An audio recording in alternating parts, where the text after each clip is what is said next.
എല്ലാവർക്കും നമ്മുടെ ഇന്നത്തെ ക്ലാസ്സിലേക്ക് സ്വാഗതം. ഇന്ന് നാം നമ്മുടെ ഈ ചാപ്റ്ററിലെ അവസാന ഭാഗമാണ് പഠിക്കാൻ പോകുന്നത്. അതായത് വളരെ ഇമ്പോർട്ടന്റ്, വളരെ പ്രധാനപ്പെട്ട ഒരു ഭാഗമാണ് ഇന്ന് നമ്മൾ പഠിക്കാൻ പോകുന്നത്. അതായത് ഒരു ട്രപ്പീസിയത്തിന്റെ, ഒരു ലംബകത്തിന്റെ ഏരിയ, പരപ്പളവ് എങ്ങനെയാണ് കണ്ടുപിടിക്കുക എന്ന് നമുക്കൊന്ന് നോക്കാം. അപ്പൊ നമ്മൾ പാരലോഗ്രാം, അതായത് സാമാന്തരികം. അപ്പൊ സാമാന്തരികത്തിന്റെ ഏരിയ കണ്ടുപിടിച്ച് നമ്മൾ എങ്ങനെയാണ്, ഓർമ്മയുണ്ടോ? അതായത് നമുക്ക് കിട്ടിയ സാമാന്തരത്തെ നാം എന്ത് ചെയ്തു? ഒരു ഡയഗണൽ വരച്ചുകൊണ്ട് അതിനെ രണ്ട് ത്രികോണങ്ങളാക്കി മാറ്റി, അല്ലെ? രണ്ട് ട്രയാങ്കിളിന്റെയും ഏരിയ കണ്ടുപിടിച്ചു, അല്ലെ? അവ തമ്മിൽ ആഡ് ചെയ്ത് കഴിഞ്ഞാൽ നമുക്ക് മൊത്തം ഏരിയ കിട്ടി, അല്ലെ? അപ്പൊ അതുപോലെ തന്നെ നമുക്ക് ഇവിടെ എന്ത് ചെയ്യാം? ഇതാണ് നമ്മുടെ ലംബകം. ലംബകത്തിന് ഞാൻ എന്ത് ചെയ്യുന്നു? ഇതിന് ഒരു ഡയഗണൽ വരയ്ക്കുന്നു. അപ്പൊ ഇവിടെ ഞാനൊരു ഡയഗണൽ വരച്ചു, അല്ലെ? അപ്പൊ നമുക്ക് എന്ത് കിട്ടി? രണ്ട് ത്രികോണങ്ങൾ നമുക്ക് കിട്ടി, അല്ലെ? അപ്പൊ ഈ രണ്ട് ത്രികോണങ്ങളുടെയും ഏരിയ തമ്മിൽ കൂട്ടിക്കഴിഞ്ഞാൽ നമുക്ക് എന്ത് കിട്ടണം? ഇതിന്റെ ഏരിയ കിട്ടണം, അല്ലെ? ഈ ട്രപ്പീസിയത്തിന്റെ ഏരിയ കിട്ടും. അപ്പൊ നമുക്ക് ആദ്യം എന്ത് ചെയ്യാം? നമുക്ക് ഈ വലിയ ത്രികോണം, അല്ലെ? ഈ വലിയ ത്രികോണത്തിന്റെ ഏരിയ നമുക്ക് ആദ്യം കണ്ടുപിടിക്കാം. അപ്പൊ നമുക്കറിയാം, നോക്കിയാൽ ഈ ത്രികോണത്തിന്റെ ഏരിയ കണ്ടുപിടിക്കാൻ എന്ത് വേണം? ഇതിന്റെ ബേസ്, അല്ലെ? ഈ നീളം നമുക്കറിയാം, half into B into H, അല്ലെ? നമുക്കറിയാം, നോക്കിയാൽ half into B into H, അല്ലെ? അപ്പൊ ഇവിടെ നോക്കിയാൽ ഇതാണ് ബേസ്. ഈ ത്രികോണം കണ്ടില്ലേ? അപ്പൊ ഈ ത്രികോണത്തിന്റെ ബേസ് ഇതാണ്. ഇനി നമുക്ക് എന്ത് വേണം? എച്ച് കിട്ടണം, അല്ലെ? എച്ച് എന്ന് പറഞ്ഞാൽ ഈ ബേസിൽ നിന്ന് നമ്മുടെ ഇതിന്റെ മുകളിലെ കോർണർ, അല്ലെ? മുകളിലെ ഈ മൂല, അതിലേക്കുള്ള ലംബമായ ദൂരാണ്, അല്ലെ? അപ്പൊ ഇതും കിട്ടിക്കഴിഞ്ഞാൽ നമുക്ക് എന്ത് കിട്ടും? Half into B into H. അത് ഉപയോഗിച്ചുകൊണ്ട് നമുക്ക് ഇതിന്റെ പരപ്പളവ്, അല്ലെ, ഏരിയ നമുക്ക് കണ്ടുപിടിക്കാൻ പറ്റും. അപ്പൊ ഇതാണ് നമ്മുടെ എച്ച്, അല്ലെ? ഇത് എച്ച്. ഓക്കെ, ഇതാണ് നമ്മുടെ ബേസ്, അല്ലെ? ഇത് ബേസ്, ഈ നീളം. അപ്പൊ ഇത് നമുക്കിപ്പോ ഒരു 6 സെന്റിമീറ്റർ ആണെന്ന് വിചാരിക്കാം. അപ്പൊ ബേസ്, ഈ നീളം 6 സെന്റിമീറ്റർ, ഇത് നമുക്ക് ഒരു 3 സെന്റിമീറ്റർ. ഓക്കെ, അപ്പൊ നമുക്ക് ബേസ് കിട്ടി, എച്ച് കിട്ടി, അല്ലെ? അങ്ങനെയാണെങ്കിൽ ഈ വലിയ ത്രികോണത്തിന്റെ ഏരിയ എന്തായിരിക്കും? വലിയ ത്രികോണത്തിന്റെ area half into B into H, അല്ലെ? ബി എന്ന് പറഞ്ഞാൽ 6. അപ്പൊ ഹാഫ് ഇൻറ്റു 6 ഇൻറ്റു എച്ച് 3, അല്ലെ? ഇതാണ് നമ്മുടെ വലിയ ത്രികോണത്തിന്റെ ഏരിയ. ഓക്കെ, ഇനി നമുക്ക് ഈ ചെറിയ ത്രികോണത്തിന്റെ ഏരിയ കണ്ടുപിടിക്കണം. ത്രികോണത്തിന്റെ ഏരിയ എങ്ങനെ തന്നെയാണ്? Half into B into H ആണ്, അല്ലെ? അപ്പൊ ഈ ത്രികോണം ശ്രദ്ധിക്കുക, ഈ ത്രികോണം, അപ്പൊ ഇതാണ് അതിന്റെ ബേസ്, അല്ലെ? ഇതാണ് ബേസ്. ഇനി എച്ച് എന്ന് പറഞ്ഞാൽ എന്താണ്? ഇതിൽ നിന്ന്, ഇവിടെ നിന്ന് നമ്മുടെ അതിന് ഓപ്പോസിറ്റ് കിടക്കുന്ന മൂല ഇത്, അല്ലെ? അപ്പൊ ഇതിലേക്കുള്ള പെർപെൻഡിക്കുലർ ആയ ഡിസ്റ്റൻസ്, അല്ലെ? അപ്പൊ നമുക്ക് എന്ത് ചെയ്യണം? നമുക്ക് ഇതും കൂടി നീട്ടി കൊടുക്കാം. എന്നിട്ട് ഈ ഡിസ്റ്റൻസ് ആയിരിക്കും എന്ത്? എച്ച് ആയി വരിക, കണ്ടില്ലേ? അതായത് നോക്കിയാൽ ഇത് ബേസ് ആണ്. അവ ബേസിലേക്കുള്ള ഇതിന്റെ മൂലയിൽ നിന്നുള്ള ലംബമായ, അല്ലെ? ഇത് 90 ഡിഗ്രി, അല്ലെ? ഇത് 90 ഡിഗ്രി. അപ്പൊ ലംബമായ ദൂരം എന്ന് പറഞ്ഞാൽ ഇതാണ് ഏത്? എച്ച് ആയിട്ട് വരുന്നത്, അല്ലെ? എച്ച്. അപ്പൊ ഈ ത്രികോണത്തിന്റെ എച്ച് എന്ന് പറഞ്ഞാൽ ഇതാണ്, അല്ലെ? ഇത് നോക്കി, ഇത് എത്ര തന്നെയാണ്? ഇത് തന്നെയാണ്, അല്ലെ? ഈ അളവ് തന്നെയാണ് ഇവിടെ ഉള്ളത്, അല്ലെ? ഈ എച്ച്, കാരണം നോക്കിയാൽ ഇത് പാരലല്ല, ഇത് രണ്ടും പാരലാണ്. അതുകൊണ്ട് ഈ നീളം എത്രയാണോ അതേ നീളം തന്നെയായിരിക്കും ഇവിടെ ഉള്ളത്, അല്ലെ? അപ്പോൾ എച്ച് എത്രയാണ്? 3 സെന്റിമീറ്റർ, മാറ്റില്ല, അല്ലെ? ഇനി നമുക്ക് നോക്കിയാൽ ഈ നീളം, അല്ലെ? ഇതിന്റെ നമ്മുടെ ഈ ലംബകത്തിന്റെ ഈ വശത്തിന്റെ നീളം ഇവിടെ നമ്മൾ 6 സെന്റിമീറ്റർ എടുത്തു. ഇവിടെ നമുക്ക് ഒരു 2 സെന്റിമീറ്റർ ആണെന്ന് വിചാരിക്കുക. ഇത് 2 സെന്റിമീറ്റർ. ഓക്കെ, അങ്ങനെയാണെങ്കിൽ ഈ ത്രികോണത്തിന്റെ ഏരിയ എത്രയായിരിക്കും? ഹാഫ് ഇൻറ്റു ബി ഇൻറ്റു, അല്ലെ? ബേസ് എന്ന് പറഞ്ഞാൽ 2 ആണ്. അപ്പൊ 2 ഇൻറ്റു ഹൈറ്റ്, അല്ലെ? അപ്പൊ ഇതിലേക്കുള്ള നോക്കിയാൽ ഇതിന്റെ ഓപ്പോസിറ്റ് മൂലം ഇതിലേക്കുള്ള ഡിസ്റ്റൻസ്, അല്ലെ? എത്രയാണ്? 3. അപ്പൊ നമ്മുടെ വലിയ ത്രികോണത്തിന്റെ ഏരിയ കിട്ടി നമുക്ക്, ചെറിയ ത്രികോണത്തിന്റെ ഏരിയ കിട്ടി നമുക്ക്, അല്ലെ? ഇനി നമുക്ക് ഈ ട്രപ്പീസിയത്തിന്റെ ഏരിയ കിട്ടാൻ എന്ത് ചെയ്താൽ മതി? ഇത് രണ്ടും കൂടി ആഡ് ചെയ്താൽ മതി, അല്ലെ? അപ്പൊ നമുക്കൊന്ന് ആഡ് ചെയ്ത് നോക്കാം. ഹാഫ് ഇൻറ്റു 6 ഇൻറ്റു 3 വലിയ ത്രികോണത്തിന്റെ ഏരിയ കിട്ടി. അതിന്റെ കൂടെ എന്ത് കൂട്ടണം? ഹാഫ് ഇൻറ്റു 2 ഇൻറ്റു 3 ചെറിയ ത്രികോണത്തിന്റെ ഏരിയ. ഇവിടെ നോക്കിയേ, ഹാഫ് ഇൻറ്റു 6 ഇൻറ്റു 3, ഇവിടെ ഹാഫ് ഇൻറ്റു 2 ഇൻറ്റു 3. അപ്പൊ നമുക്കറിയാം ഇതിൽ പൊതുവായത്, അല്ലെ? കോമൺ ആയി നമ്മൾ പുറത്തെടുക്കും. അപ്പൊ ഇവിടെ ഹാഫ് ഉണ്ട്, ഇവിടെയും ഹാഫ് ഉണ്ട്, രണ്ടിലും ഹാഫ് ഉണ്ടല്ലോ. അപ്പൊ നമുക്ക് അതിൽ ഹാഫ് ഇങ്ങോട്ട് പുറത്ത് പോകുന്നു. ഓക്കെ, ഇനി നോക്കി ഇവിടെ 6, അല്ലെ? 6 ഇവിടെ ഇല്ല, അപ്പൊ അത് പോട്ടെ. ഇനി ഇവിടെ 3 ഉണ്ട്, ഇവിടെയും 3 ഉണ്ട്. അപ്പൊ നമുക്ക് എന്ത് ചെയ്യാം? 3നെയും കൂടി പുറത്തെടുക്കാം. അപ്പൊ ഹാഫ് ഇൻറ്റു 3, അല്ലെ? അപ്പൊ ഹാഫും പുറത്തെടുത്തു, നമ്മൾ 3നെയും പുറത്തെടുത്തു. ബാക്കി ഇതിനുള്ള ആര് വരും? ഹാഫും പോകുന്നു, 3 ബാക്കി ആരാ ഉള്ളത്? 6 ഉണ്ട്, അല്ലെ? 6 അവിടെ കിടന്നോട്ടെ. ചിഹ്നെന്താ? പ്ലസ്. ഇനി ഇവിടെ നമ്മൾ ഹാഫ് പോന്നു, പിന്നെ ഇവിടെ നിന്ന് 3ഉം പോന്നു, അല്ലെ? ബാക്കി ആരാ ഉള്ളത്? 2. അപ്പൊ 2 അവിടെ കിടന്നോട്ടെ. അപ്പൊ നമുക്ക് എന്ത് കിട്ടി? ഹാഫ് ഇൻറ്റു 3 ഇൻറ്റു 6 പ്ലസ് 2 എന്ന് കിട്ടി.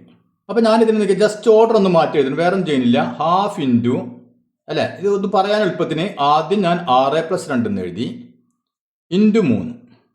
അപ്പൊ നമുക്ക് എത്ര കിട്ടും? ഹാഫ് ഇൻറ്റു 6+2 എന്ന് പറഞ്ഞാൽ എത്രയാണ്? 8. 8 × 3 എന്ന് പറഞ്ഞാൽ 24 അല്ലേ? അപ്പോൾ ഹാഫ് ഇൻറ്റു 24. അപ്പോൾ നമുക്ക് എത്ര കിട്ടി? 24 അല്ലേ? 2 കൂടി ഡിവൈഡ് ചെയ്ത് കഴിഞ്ഞാൽ 12. അപ്പോൾ 12 സ്ക്വയർ സെന്റിമീറ്റർ ആണ് ഏതിൻ്റെ ഏരിയ? ഈ ട്രപ്പീസിയത്തിൻ്റെ, ഈ ലംബകത്തിൻ്റെ ഏരിയ. ഇനി ഇവിടെ നോക്കിയേ, നമ്മൾ ഇതിൻ്റെ ഏരിയ കണ്ടുപിടിക്കാൻ അവസാന സ്റ്റെപ്പ് എന്താ നമ്മൾ ചെയ്തത്? ഹാഫ് ഇൻറ്റു 6+2 × 3 അല്ലേ? ഇതാണ് നമുക്ക് കിട്ടിയത്. നോക്കിയേ, ഹാഫ് ഇൻറ്റു 6+2 × 3. 6+2 എന്ന് പറഞ്ഞാൽ എന്താന്ന് നോക്കിയേ, ഇതാണ് 6, ഇതാണ് 2 അല്ലേ? അതായത് ഈ ലംബകത്തിന്റെ പാരലൽ, അതായത് സമാന്തരമായ 2 വശങ്ങളുടെ നീളങ്ങളാണ് 6ഉം 2ഉം അല്ലേ? ഇത് 6, ഇത് 2. അപ്പൊ ഇതിന്റെ ഈ ലംബകത്തിന്റെ സമാന്തര വശങ്ങൾ അതാണ് 6ഉം 2ഉം. അപ്പൊ 6ഉം 2ഉം കൂടി കൂട്ടിയിട്ടുണ്ട് ഇൻറ്റു 3. 3 എന്ന് പറഞ്ഞാൽ എന്താ? ഈ 2 സമാന്തര വശങ്ങൾ തമ്മിലുള്ള ഡിസ്റ്റൻസ് 3 അല്ലേ? അപ്പൊ ഇത്ര, അതിനെ നമ്മൾ അര കൊണ്ട് ഗുണിച്ചു, ഹാഫ് കൊണ്ട് ഗുണിച്ചു. അപ്പൊ നമുക്ക് എന്ത് കിട്ടി? ഏരിയ കിട്ടി. അപ്പൊ നമുക്ക് ഒരു ലംബകത്തിന്റെ ഏരിയ കണ്ടുപിട്ടാൻ എന്തൊക്കെ മതി? ഈ സമാന്തരമായ പാരലായ 2 വശങ്ങളുടെ നീളം കിട്ടണം, പിന്നെ അവ തമ്മിലുള്ള ഡിസ്റ്റൻസും കിട്ടണം അല്ലെ? അപ്പൊ ഈ കാര്യങ്ങൾ കിട്ടിക്കഴിഞ്ഞാൽ നമുക്ക് എന്ത് കണ്ടുപിടിക്കാൻ പറ്റും? ഏരിയ കണ്ടുപിടിക്കാൻ പറ്റും. എന്ത് ചെയ്താൽ മതി? ഈ 2ന്റെയും നീളങ്ങൾ തമ്മിൽ കൂട്ടുക, എന്നിട്ട് അതിന് ഏത് കൊണ്ട് ഗുണിക്കുക? h കൊണ്ട് അല്ലെ? ഇവ തമ്മിലുള്ള ഡിസ്റ്റൻസ് കൊണ്ട് ഗുണിക്കുക, എന്നിട്ട് എന്ത് ചെയ്താൽ മതി? അതിനെ ഹാഫ് കൊണ്ട് ഗുണിക്കുക. അപ്പൊ നമുക്ക് ഇക്വേഷൻ കിട്ടിയാലോ? അപ്പൊ ഏരിയ ഈസ് ഈക്വൽ ടു, അപ്പൊ ഒരു ലംബകത്തിന്റെ, ഒരു ട്രപ്പീസിയത്തിന്റെ ഏരിയ എങ്ങനെയാണ് കാണാം? ഹാഫ് ഇൻറ്റു, ശ്രദ്ധിക്കുക, വെരി ഇമ്പോർട്ടന്റ് ആണ്, ഹാഫ് ഇൻറ്റു 6+2 അല്ലെ? 6+2 എന്ന് പറയുന്നത് നമുക്ക് തൽക്കാലം a+b എന്ന് കൊടുക്കാം. a+b എന്ന് പറഞ്ഞാൽ എന്താണ്? ഇവിടെ 2 സമാന്തര വശങ്ങളുടെ നീളങ്ങൾ. പിന്നെ എന്തുകൊണ്ട് ഗുണിക്കണം? അവ തമ്മിലുള്ള ഡിസ്റ്റൻസ് h കൊണ്ട് ഗുണിക്കുക. ഇതാണ് ഏരിയ. അപ്പൊ അത് ക്ലിയർ ആയല്ലോ. ഇനി നമുക്കൊരു എക്സാമ്പിൾ ചെയ്ത് നോക്കാം. ഇവിടെ നോക്കിയേ, ഇവിടെ ഞാൻ ട്രപ്പീസിയം വരച്ചിട്ടുണ്ട് അല്ലേ? അപ്പോൾ ഇതിന്റെ അളവുകൾ വന്നിട്ട് നോക്കിയാൽ പാരലായിട്ട് 2. അപ്പോൾ എപ്പോഴും നമ്മൾ ശ്രദ്ധിക്കുക, ഈ വശങ്ങൾ നോക്കുക, ഇത് രണ്ടാണ് പാരലായി വശങ്ങൾ അല്ലേ? ഇവിടെ 2 സെന്റിമീറ്റർ, ഇത് 3 സെന്റിമീറ്റർ, ഇത് ഈ അളവ് നമുക്ക് വന്നിട്ട് 5 സെന്റിമീറ്റർ. അങ്ങനെയാണ് ഇതിന്റെ ഏരിയ നമ്മൾ കണ്ടുപിടിക്കണം. എങ്ങനെ കണ്ടുപിടിക്കുക? ഉടനടി നമുക്ക് എഴുതാം അല്ലേ? ഇത് ട്രപ്പീസിയാണ്, ഉടനടി നമുക്ക് എഴുതാം എന്താ? ഏരിയ അല്ലേ? ഏരിയ ഈസ് ഈക്വൽ ടു, അതായത് പരപ്പളവ് is equal to half into a+b into h. അപ്പൊ എയും ബി എന്ന് പറഞ്ഞാൽ എന്താണ്? ഈ പാരലായ വശങ്ങളുടെ നീളങ്ങൾ അല്ലേ? അപ്പൊ നമുക്ക് എന്ത് എഴുതാം? ഈക്വൽ ടു ഹാഫ് ഇൻറ്റു എയും ബിയും 2+3 അല്ലെ? ഇത് രണ്ടാണ് എയും ബിയും പാരലായ വശങ്ങൾ. പിന്നെന്താ? Into h. h എന്ന് പറഞ്ഞാൽ അവ തമ്മിലുള്ള അകലം. ഇത് എത്രയാണ് അവ തമ്മിലുള്ള അകലം? 5 സെന്റിമീറ്റർ അല്ലേ? അപ്പൊ ഇൻറ്റു 5. അപ്പൊ എത്ര കിട്ടി? ഹാഫ് ഇൻറ്റു 3ഉം 2ഉം 5 അല്ലേ? 5 ഇൻറ്റു 5. അപ്പൊ എത്ര കിട്ടി നമുക്ക്? 5 ഇൻറ്റു 5 25 അല്ലേ? അപ്പൊ 25/2. 25/2 എന്ന് പറഞ്ഞാൽ 12.5 സ്ക്വയർ സെന്റിമീറ്റർ. ക്ലിയർ ആയല്ലോ? അപ്പൊ ഇനി എല്ലാവരും നമ്മുടെ ടെക്സ്റ്റ് ബുക്ക് എടുക്കുക. ടെക്സ്റ്റ് ബുക്കിൽ പേജ് നമ്പർ 200 അതിൽ കുറച്ച് ചോദ്യങ്ങളുണ്ട്, അത് നമുക്കൊന്ന് ചെയ്ത് നോക്കാം. Calculate the area of the trapeziums shown below അല്ലെ? ഇവിടെ നമുക്ക് തന്നിട്ടുള്ള ഈ ലംബകങ്ങളുടെ ഏരിയ, പരപ്പളവ് നമ്മൾ കണ്ടുപിടിക്കണം അല്ലെ? അപ്പൊ എങ്ങനെയാണ് ഒരു ലംബകം കിട്ടിക്കഴിഞ്ഞാൽ പരപ്പളവ് കണ്ടുപിടിക്കാൻ നമുക്കറിയാം അല്ലെ? എങ്ങനെ കണ്ടുപിടിക്കാം? ഇപ്പൊ ഏരിയ നമുക്ക് ഇക്വേഷൻ അറിയാം. ഏരിയ ഈക്വൽ ടു എന്താണ്? Half into a+b into h അല്ലെ? എയും ബി എന്ന് പറഞ്ഞാൽ എന്താ? എയും ബി എന്ന് പറഞ്ഞാൽ പാരലായ 2 വശങ്ങളുടെ നീളങ്ങൾ അല്ലെ? h എന്ന് പറഞ്ഞാലോ അവ തമ്മിലുള്ള ഡിസ്റ്റൻസ്. ഇത്രയേ ഉള്ളൂ. അപ്പൊ ഇത് നമ്മുടെ ഫിഗറിൽ നിന്നൊക്കെ കൃത്യമായിട്ട് തന്നിട്ടുണ്ട് അല്ലെ? അപ്പൊ നമ്മൾ എന്ത് ചെയ്താൽ മതി? അതങ്ങോട്ട് എടുത്ത് എഴുതിയാൽ മതി അല്ലെ? ഹാഫ് ഇൻറ്റു a+b, a എന്ന് പറഞ്ഞാൽ 3, ഇത് 5 അല്ലെങ്കിൽ 5 3 അല്ലെങ്കിൽ 3 5 എങ്ങനെ വേണമെങ്കിലും എഴുതിക്കോ. ഇപ്പൊ 3 + 5, അതായത് 2 വശങ്ങളും കൂടി കൂട്ടി പാരലായ 2 വശങ്ങളുടെ നീളം തമ്മിൽ കൂട്ടാം അല്ലെ? ഇൻറ്റു ഏത് കൊണ്ട് ഗുണിക്കണം? h കൊണ്ട് ഗുണിക്കണം. h എന്ന് പറഞ്ഞാൽ എത്രയാണ്? 2. അപ്പൊ നമുക്ക് എത്ര കിട്ടും? ഹാഫ് ഇൻറ്റു 3 + 5 എത്രയാണ്? 8 അല്ലെ? 8 ഇൻറ്റു 2. ഇവിടെ നിന്ന് നോക്കിയാൽ നമുക്ക് 2 2 അല്ലെ? ക്യാൻസൽ ചെയ്ത് കളയാലോ? കളയാം അല്ലെ? ബാക്കി എത്ര വന്നു? 8. അപ്പൊ ഏരിയ എത്ര കിട്ടി? 8 സ്ക്വയർ സെന്റിമീറ്റർ. കണ്ടോ? ഇത്രയേ ഉള്ളൂ. ഇനി ഇവിടെ നോക്കിയേ, ഇതിന്റെ ഏരിയ കണ്ടുപിടിക്കണം അല്ലേ? അപ്പൊ area half into a+b into h അല്ലെ? ഇതാണ് നമ്മുടെ ഇക്വേഷൻ. ഇവിടെ നോക്കിയേ, ഹാഫ് ഇൻറ്റു a+b അല്ലെ? പാരലായ വശങ്ങൾ ഏതൊക്കെയാണ്? 3ഉം 5ഉം. അപ്പൊ 3 + 5 ഇൻറ്റു h. ഇവിടെ h ഏതാണെന്ന് നോക്കിയേ, h നമുക്ക് ഇവിടെ കൃത്യമായി തന്നിട്ടുണ്ട് അല്ലേ? ഇവിടെയോ ഇവിടെ നമുക്കൊരു വശത്തിന് നീളം തന്നിട്ടുള്ളൂ. പക്ഷേ ഇവിടെ നോക്കിയാൽ ഇവിടെ കണ്ട ഇങ്ങനെ ഇട്ടിട്ടുണ്ട് അല്ലേ. അതിന്റെ അർത്ഥം എന്താണ്? ഇത് 90 ഡിഗ്രിയാണ് അല്ലെ. അതായത് ഈ വര എന്ന് പറഞ്ഞാൽ പെർപെൻഡിക്കുലർ ആണ് അല്ലെ. അതിന്റെ അർത്ഥം എന്താണ്? ഇവ തമ്മിലുള്ള അകലമാണ് 2. കണ്ട, അപ്പൊ ഒരു വശത്തിന്റെ നീളമാണ്, ഈ തമ്മിലുള്ള ഡിസ്റ്റൻസ് ആണ് ഈ 2 എന്ന് പറഞ്ഞത് അല്ലെ. അപ്പൊ നമുക്ക് ഇതാണ് നമ്മുടെ h into 2 is equal half into 3 + 5 8 into 2 അല്ലെ. 2 ക്യാൻസൽ ചെയ്ത് ബാക്കി എത്ര കിട്ടി നമുക്ക്? 8. അപ്പൊ 8 സ്ക്വയർ സെന്റിമീറ്റർ ഏരിയ അല്ലെ. അപ്പൊ അത് ക്ലിയർ ആയല്ലോ. ഇനി നമുക്ക് അതിൽ രണ്ടാമത്തെ ചിത്രം ഒന്ന് നോക്കാം. ഇതാണ് നമ്മുടെ രണ്ടാമത്തെ ചോദ്യം അല്ലെ.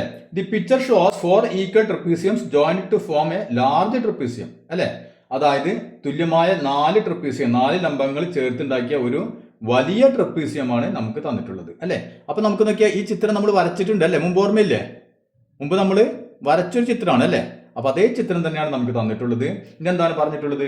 Calculate the area of the large trapezium. ഈ ട്രപ്പീസിയത്തിന്റെ, അതായത് ഈ വലിയ ട്രപ്പീസിയം അല്ലെ. അപ്പൊ 4 ചെറിയ ട്രപ്പീസിയം യോജിപ്പിച്ചുകൊണ്ടാണ് ഈ വലിയ ട്രപ്പീസിയം ഉണ്ടാക്കിയിട്ടുള്ളത്. അതിന്റെ ഈ വലിയ ട്രപ്പീസിയത്തിന്റെ ഏരിയയാണ് നമ്മൾ കണ്ടുപിടിക്കേണ്ടത്. അപ്പൊ ഇവിടെ നോക്കിയേ, നമുക്ക് ഇതിന്റെ അല്ലെ മൊത്തം നീളം തന്നിട്ടുണ്ട്. എത്രയാണ്? 8 സെന്റിമീറ്റർ. അപ്പൊ ഇതിന്റെ ഈ നീളം 8 സെന്റിമീറ്റർ തന്നിട്ടുണ്ട്. അപ്പൊ നമ്മൾ ഇത് വരയ്ക്കാൻ വേണ്ടിയിട്ട് നീളങ്ങൾ കണ്ടുപിടിച്ചല്ലേ, ഓർമ്മയില്ലേ? ഇവിടെ നോക്കിയേ, ഇത് 4 തുല്യാണെന്ന് പറഞ്ഞിട്ടുണ്ടല്ലോ. അങ്ങനെയാണെങ്കിൽ ഈ നീളം തന്നെയായിരിക്കും ഇവിടെ ഉണ്ടാവുക അല്ലേ. അതായത് ഇത് 4 ഇത് 4 ആണല്ലോ. 4 സെന്റിമീറ്റർ ആയിരിക്കും, ഇത് 4 സെന്റിമീറ്റർ ആയിരിക്കും അല്ലെ. അപ്പൊ ഇതേ വശം തന്നെയാണ് അല്ലെ. ഈ പാരലായ ഈ 2 പാരലായ വശങ്ങൾ വലിയ വശം ഇത് തന്നെയാണ് ഇവിടെ ഉള്ളത് അല്ലെ. അപ്പൊ ഈ വശത്തിന്റെ നീളം തന്നെയായിരിക്കും ഇവിടെ ഉണ്ടാവുക. അപ്പൊ ഇവിടെ എത്രയായിരിക്കും? ഇതും 4 സെന്റിമീറ്റർ. ഓക്കെ ആണല്ലോ. ഇനി നോക്കിയാൽ ഈ ട്രപ്പീസിന്റെ ഈ വശം അല്ലെ, അതേ വശം തന്നെയാണ് ഈ ട്രപ്പീസിന്റെ ഈ വശം. അപ്പൊ ഇത് മൊത്തം 4 സെന്റിമീറ്റർ ആണ്. അങ്ങനെയാണെങ്കിൽ ഇത് 2 എത്ര വെച്ച് വരും? 2 സെന്റിമീറ്റർ വെച്ച് വരും അല്ലെ. അതായത് ഇത് 2 സെന്റിമീറ്റർ, ഇത് 2 സെന്റിമീറ്റർ അല്ലെ. അപ്പൊ ഇത് 2 സെന്റിമീറ്റർ ആണെങ്കിൽ അല്ലെ, ഇത് എത്ര വരും? ഇതും 2 സെന്റിമീറ്റർ അല്ലെ. ഇത് 2 സെന്റിമീറ്റർ, ഇത് 2 സെന്റിമീറ്റർ. അപ്പൊ നമുക്ക് മൊത്തം ഇവിടെ 4 സെന്റിമീറ്റർ അല്ലെ. നമുക്ക് അന്ന് ചെയ്തതാണ്. ഇത് 4 സെന്റിമീറ്റർ, ഇത് 4 സെന്റിമീറ്റർ അല്ലെ. ഇവിടെ നമുക്ക് 8 സെന്റിമീറ്റർ. അപ്പൊ നമുക്ക് ഇനി ഏരിയ കണ്ടുപിടിക്കാം അല്ലെ. ഏരിയ ട്രപ്പീസിയാണ്. ഏരിയ കണ്ടുപിടിക്കാം, ലംബത്തിന്റെ ഏരിയ കണ്ടുപിടിക്കാം. നമുക്ക് എന്തൊക്കെ വേണം? പാരലായ വശങ്ങളുടെ നീളങ്ങൾ വേണം അല്ലെ. അപ്പൊ നമുക്ക് ഈ ഇതാണ് വലിയ ട്രപ്പീസിയം. അതിന്റെ പാരലായ വശങ്ങൾ ഏതൊക്കെയാണ്? ഈ വശവും ഈ വശവും അല്ലെ. ഇതാണ് പാരലായിട്ടുള്ള വശങ്ങൾ. അതിന്റെ നീളം എത്രയാണ്?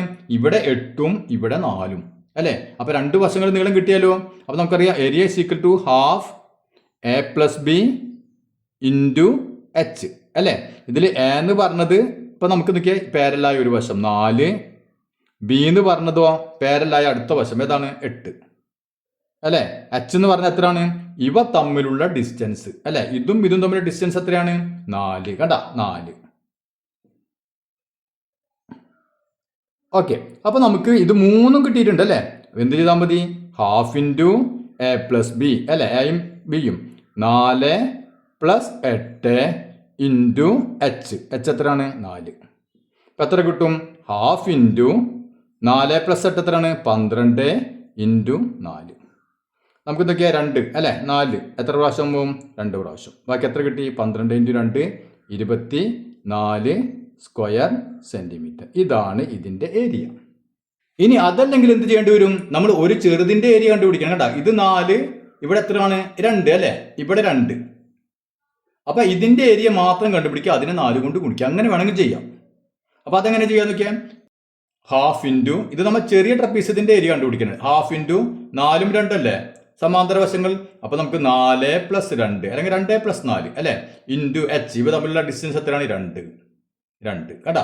അപ്പൊ അതായത് ഹാഫ് ഇൻറ്റു 4 + 2 6 ഇൻറ്റു 2 2 ക്യാൻസൽ ചെയ്തു. അപ്പൊ നമുക്ക് എത്ര കിട്ടി? 6 സ്ക്വയർ സെന്റിമീറ്റർ. ഏതിന്റെ? ഒരു ചെറുതിന്റെ അല്ലെ. അങ്ങനെ എത്ര എണ്ണം ഉണ്ട്? 4 എണ്ണം ഇല്ലേ. അപ്പൊ ടോട്ടൽ ഏരിയ എത്ര വരും? 4 ഇൻറ്റു 6. അപ്പൊ 24 സ്ക്വയർ സെന്റിമീറ്റർ. കണ്ടാ, ഇങ്ങനെ വേണമെങ്കിലും നമുക്ക് ചെയ്യാം. ഇനി നമുക്ക് മൂന്നാമത്തെ ചോദ്യം ചെയ്തു നോക്കാം.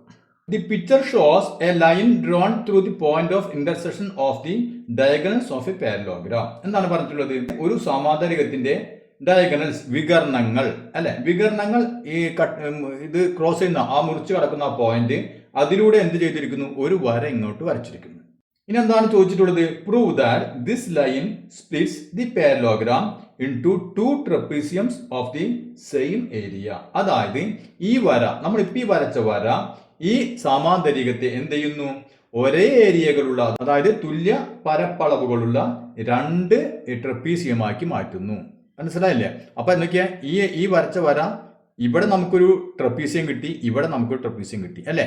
അപ്പൊ ഇത് തുല്യ ഏരിയകളുള്ള രണ്ട് ട്രപ്പീസിയങ്ങളാണ് എന്നാണ് നമ്മൾ പ്രൂവ് ചെയ്യേണ്ടത്. അപ്പൊ ഇവിടെ നോക്കിയേ, ഈ ഒരു ട്രപ്പീസിയം, അല്ലെ, ഈ ഒരു ട്രപ്പീസിയം, ഈ ട്രപ്പീസിയത്തിന്റെ ഏരിയ എന്ന് പറയുന്നത് എന്താ? ഇവിടെ 1, 2, 3, അല്ലെ, 3 ത്രികോണങ്ങൾ ചേർന്നതാണ് ഈ ട്രപ്പീസിയം, അല്ലെ? ഇവിടെ നോക്കിയേ, ഇവിടെയും 3 ത്രികോണങ്ങൾ ചേർന്നതാണ് ഈ ട്രപ്പീസിയം. അപ്പൊ നമുക്ക് നോക്കിയേ, ഇതിന്റെ ഏരിയ തന്നെയാണ് ഇതിന് എന്ന് നമ്മൾ പ്രൂവ് ചെയ്യുക. അതുപോലെ ഇവിടെ ഈ ത്രികോണത്തിന്റെ ഏരിയ തന്നെയാണ് ഇതിന്, അതുപോലെ ഈ ത്രികോണത്തിന്റെ ഏരിയ തന്നെയാണ് ഇതിന്, അല്ലെ? അങ്ങനെ നമുക്ക് പ്രൂവ് ചെയ്യാൻ കഴിഞ്ഞു കഴിഞ്ഞാൽ നമുക്ക് പറയാം എന്താ, ഇതിന്റെ ഏരിയ തന്നെയായിരിക്കും ഇതിനും, അല്ലെ? അങ്ങനെ നമുക്ക് പറയാലോ. അപ്പൊ നമ്മൾ എന്ത് ചെയ്യണം? ആദ്യം നമുക്ക് നോക്കിയാൽ ഓരോ ത്രികോണങ്ങൾ എടുത്തിട്ട് ഇതിന്റെ ഏരിയ തന്നെയാണ് ഇവിടെയുള്ള ഈ ത്രികോണത്തിന്റെ ഏരിയ എന്ന് നമ്മൾ ഫസ്റ്റ് പ്രൂവ് ചെയ്യുന്നു. അപ്പൊ നമുക്ക് ആദ്യം എന്ത് ചെയ്യാം? ഒരു പേരുകൾ കൊടുക്കാം, അല്ലെ? അപ്പൊ ABCD എന്ന് പേര് കൊടുത്തു. ഇനി നമുക്ക് ഈ ലൈനിന് നമുക്കൊരു PQ എന്ന് പേര് കൊടുത്തു. PQ. ഈ കൂട്ടിമുട്ടുന്ന പോയിന്റ് O എന്ന് കൊടുത്തു. അപ്പൊ നമുക്ക് ആദ്യം എന്ത് ചെയ്യാം? ഈ ത്രികോണം AOB, അല്ലെ? അപ്പൊ നമുക്ക് എഴുതാൻ നോക്കിയാൽ consider triangle AOB and triangle DOC. ഏത് ട്രയാങ്കിൾ വെക്കുന്നു? AOB, അല്ലെ? ഈ ട്രയാങ്കിളും DOC, ഈ ട്രയാങ്കിളും, കണ്ട, ഈ രണ്ട് ട്രയാങ്കിൾ നമ്മൾ പരിഗണിക്കുന്നു. കണ്ട, ഈ ട്രയാങ്കിളും ഈ ട്രയാങ്കിളും പരിഗണിക്കുന്നു. ഇനി ഇവിടെ നോക്കിയേ, AB = DC, അല്ലെ? AB = DC. എന്താ കാരണം? ABയും DCയും തുല്യമാണ്. എന്താണ് കാരണം? ഈ പാരലോഗ്രാമിന്റെ ഓപ്പോസിറ്റ് സൈഡുകളാണ്, അല്ലെ? നമുക്ക് തന്നിട്ടുള്ളത് പാരലോഗ്രാം ആണെന്ന് പറഞ്ഞിട്ടുണ്ട്, അതിന്റെ ഓപ്പോസിറ്റ് സൈഡുകളല്ല, അപ്പൊ അത് ഈക്വൽ ആയിരിക്കില്ലേ? അപ്പൊ നമുക്ക് എഴുതാം opposite sides of A parallelogram, ഒരു സമാന്തരികത്തിന്റെ എതിർവശങ്ങൾ, അല്ലെ? അപ്പൊ അത് നമുക്ക് എഴുതാം. ഇനി ഈ AO എന്ന് പറയുന്നതും OC എന്ന് പറയുന്നതും തുല്യവില്ലേ? ഇപ്പൊ നോക്കിയാൽ ഇതും നമ്മൾ തുല്യമാണെന്ന് പറഞ്ഞു. ഇനി AO എന്ന് പറഞ്ഞ നീളവും OC എന്ന് പറഞ്ഞ നീളവും തുല്യമായിരിക്കും. എന്താണ് കാരണം? ഇത് നോക്കിയേ, ഇത് ഡയഗണലാണ്, അല്ലെ? നമുക്കറിയാം ഒരു സമാന്തരത്തിന്റെ ഡയഗണൽ എന്ത് ചെയ്യും? അത് ബൈസെക്ട് ചെയ്യുന്ന അറിയാം, അല്ലെ? അപ്പൊ ഇതിന്റെ നീളം തന്നെ ആയിരിക്കും ഇവിടെ ഉണ്ടാവുക, അല്ലെ? അതുപോലെ തന്നെ ഈ നീളം തന്നെയായിരിക്കും ഇവിടെ ഉണ്ടാവുക, അല്ലെ? അപ്പൊ നമുക്ക് അത് എഴുതാം. AO = OC, അതുപോലെ BO = OD. അതിന്റെ റീസൺ നമുക്ക് എന്ത് എഴുതാം? ഇതിന്റെ റീസൺ എന്ത് എഴുതാം? ഡയഗണൽസ് ബൈസെക്ട്സ് ഈച്ച് അതർ, അല്ലെ? അതായത് വികർണങ്ങൾ പരസ്പരം സമഭാഗം ചെയ്യും. അതുകൊണ്ട് ഇതും തുല്യമായിരിക്കും, ഇതും തുല്യമായിരിക്കും. അങ്ങനെയാണെങ്കിൽ നോക്കിയാൽ ഈ ത്രികോണത്തിന്റെ വശങ്ങൾ, 3 വശങ്ങളും ഈ ത്രികോണത്തിന്റെ 3 വശങ്ങളായിട്ട് തുല്യമാണ്, അല്ലെ? അങ്ങനെയാണെങ്കിൽ ഇത് രണ്ടും എന്തായിരിക്കും? ഇത് രണ്ടും ഈക്വൽ ട്രയാങ്കിൾ ആയിരിക്കും. അതായത് ഇവയുടെ ഏരിയ എന്തായിരിക്കും? തുല്യമായിരിക്കും, അല്ലെ? അപ്പൊ നമുക്ക് എഴുതാം therefore ട്രയാങ്കിൾ AOB ആൻഡ് ഏതാണ്? Triangle DOC. Triangle DOC are equal triangles.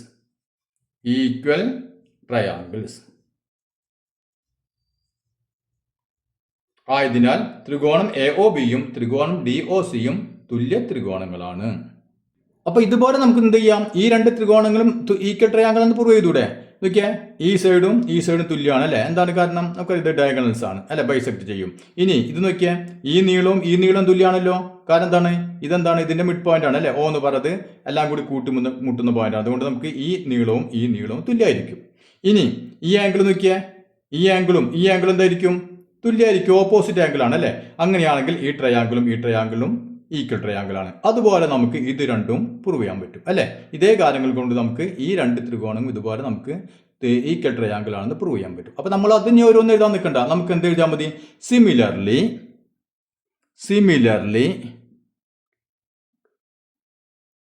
we can prove എന്ത്?